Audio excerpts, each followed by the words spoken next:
There's a view this evening that Lieutenant General Rocky Meade's appointment as a cabinet secretary would have likely been challenged. Now, this suggestion comes a day after he declined the offer for the job. Kalisha Williams tells us more in this primetime news follow-up.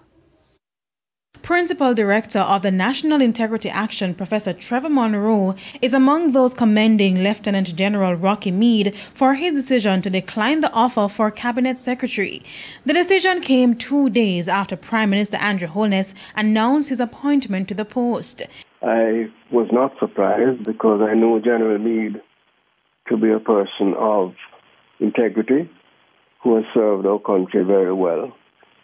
I therefore would have expected that he would do what he did, which is to say that in a context where his appointment would be very much likely to be challenged constitutionally, it would be inappropriate in those circumstances to accept an offer for such a very important position.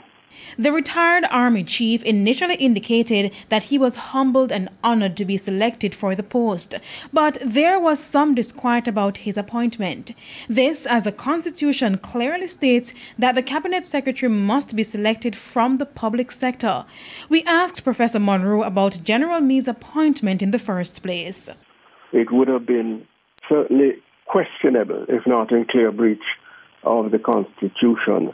And one would not have liked or wished, in the interest of good governance in our country, to have the appointment of a person to lead our public service, which is so important in our system of our governance, to be subject to constitutional challenge. You recall that we've had a number of constitutional challenges. There are questions, too, about the application process.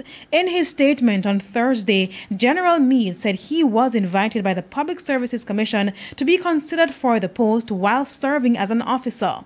Section 92(1) of the Constitution states that the Cabinet Secretary must be selected from a list of officers submitted by the Public Services Commission. I respect very highly the opinion of our leading constitutional lawyers who have also expressed that concern. And I do hope that the Public Service Commission, in making a further recommendation, would ensure that that is done in circumstances completely beyond question or beyond reproach.